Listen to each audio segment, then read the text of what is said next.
Morning, gang. What's going on?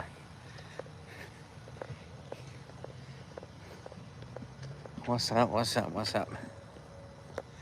Hope you all doing well. Hope you're enjoying an extended weekend. Happy Labor Day. I'm out doing my cardio now. Did my strength training in the morning. Took advantage. I slept in until 6:30 today instead of 6. So now I'm out here. Gotta get that work in before the day starts, before everybody wakes up.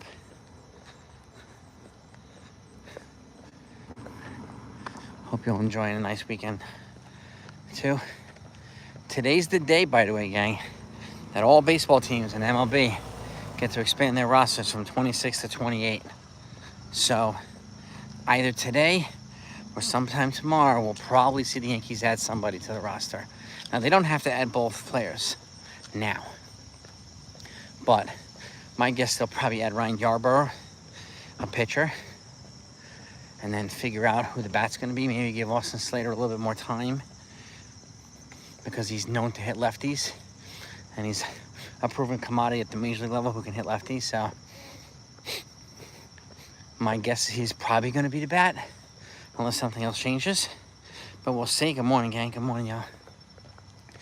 We'll see what the Yankees do. Yeah, they lost a tough game yesterday to the White Sox, but they've won. They're like 13-3 in their last 16 games. They've won 7 out of the last 8. They've gained 4 to 4.5 games in the standings over the last week. So they're 3 out now from the division. They're still ahead of the Red Sox in second. So they're in a better position than they were last week. They really are. So now we'll see who the Yankees really are made of, because they have a tough 12-game stretch against some tough teams, all of which have records over 500. Right? 3 against the Astros in Houston starting tomorrow. It's going to be Max Fried versus Framber Valdez. Last time I've seen the pitching matchups for tomorrow. It's been a good battle of lefties, so don't be surprised if you see Caballero and Rosario in there again. And then they come back home. I think it's 3 against Toronto and 3 against Detroit. And then they go to Fenway and face the Red Sox for 3 over there. So this is going to be a tough 12-game stretch. But if they win, let's just say they go 7-5. Because I think they do have a good chance of winning at least half the games, maybe more than them. Hoping more. I'm hoping that they win every series, but we'll see. I also want to live in reality too. What's most important to me is that they beat the Red Sox in that series and the Blue Jays in that series. Start playing well against teams in their division.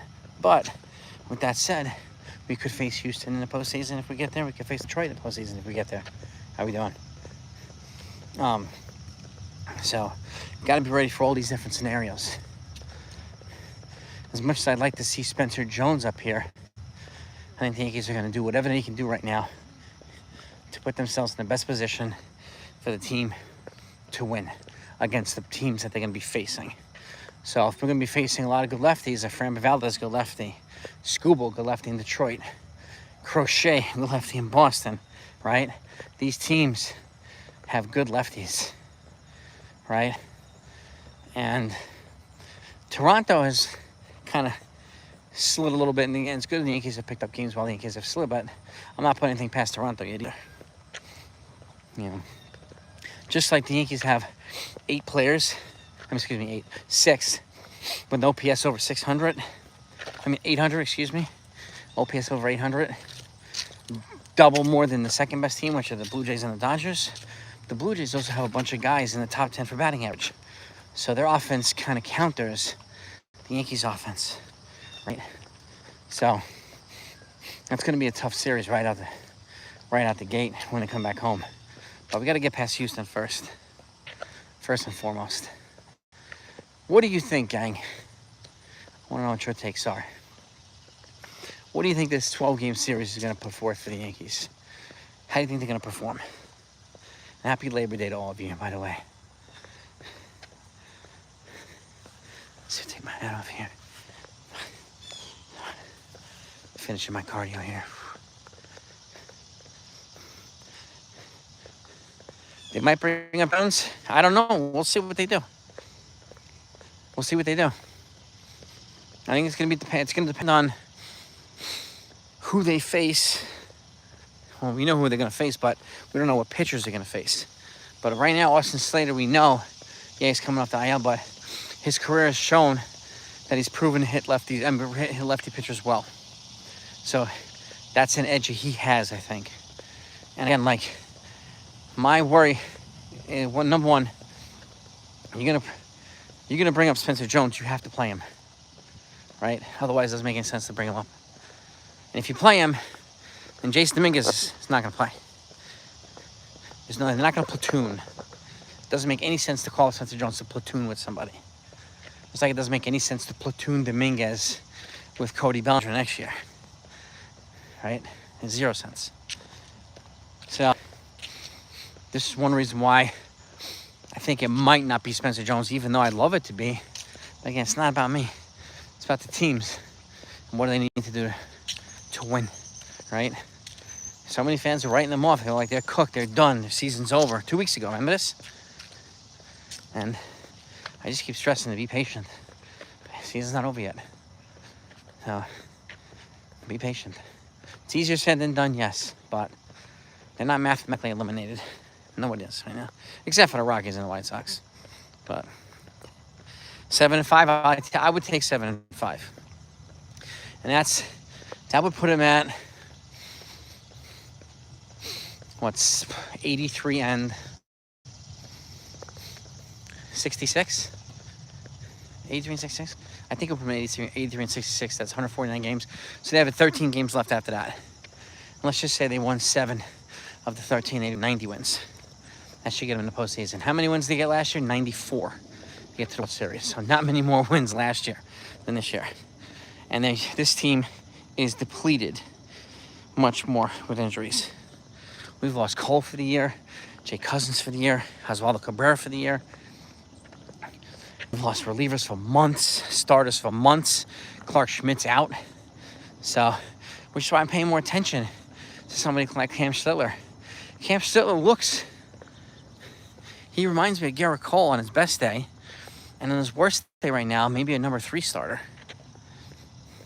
I'd take that. So Will Warren probably reminds me as a Clark Schmidt type, like a number 3 at his best day. And on his worst day, long relief in the bullpen. So we have some pieces here that can provide good value for this team. How they deploy, that still remains to be seen. We're going to see the next couple of weeks. So yeah, the Rangers are great. This is what happens, right? You know, the Yankees lost a bunch of games in like a 2-week span, right? And we're like, oh my God, they're dead. And then they gained a bunch of them back. But look at the Dodgers got knocked out of first place. They had a 9-game lead on the Padres, and they were knocked out of first place. Now I think it's between 1 game, the division. I don't hear a lot of people writing the Dodgers off, saying the Dodgers. So, yeah, I agree. Cam Stiller, got to give him some more run support. But I think at this point, he's earned a spot in the postseason rotation if the Yankees get there. He did. He has. And then I would have probably Will Warren and Ryan Yarbrough on long relief. That's what I would do. That way we're not taxing the short inning guys. Right? And then I think the Yankees would be well positioned at that point. And hopefully the bats will continue to provide some offensive firepower. And they've won more. You know, I'm happy that they won the extra innings game 2 days ago with small ball and extra innings, which they're the worst team on the road in extra innings in baseball the last 5 years. They're the best team at home in extra innings in the last 5 years. It's kind of crazy, but it's true. And I'm still a firm believer of, if you're in extra innings and you're the away team, you have to score your first opportunity. You have to score in the 10th. You absolutely have to score in the 10th, right? And we gotta work the counts. We have to attack. We gotta hit. I mean, I remember Yogi Berra Derek Jeter was having a monster slump. I think he might have been a rookie or a second year or something. Yogi Berra sat down next to him and talked to him and said, you know what? I think it's time for you to start hitting strikes. Simple, not flashy, not sexy, but it was like a yogiism. And it reigned pretty supreme for Derek Jeter. So I hope the Yankees bats kind of follow that same lead and so just attacking the strike zone and not swinging bad off-speed pitches. Because more often than not, pitches, they look like the strikes and they go way out of the strike zone. The Yankees hitters fall for them. Can't have that. We have to work the counts. We have to work the starting pitchers, especially front-end starting pitchers. We have to work these guys tired. We have to make them work, deep into the counts, not deep into the game, right? If that makes sense. Can y'all hear me, by the way? The comments are freezing here. Can y'all hear me?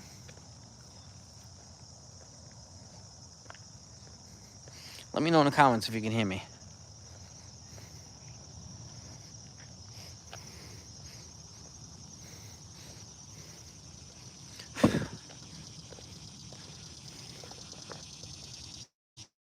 You can. Oh, okay, cool.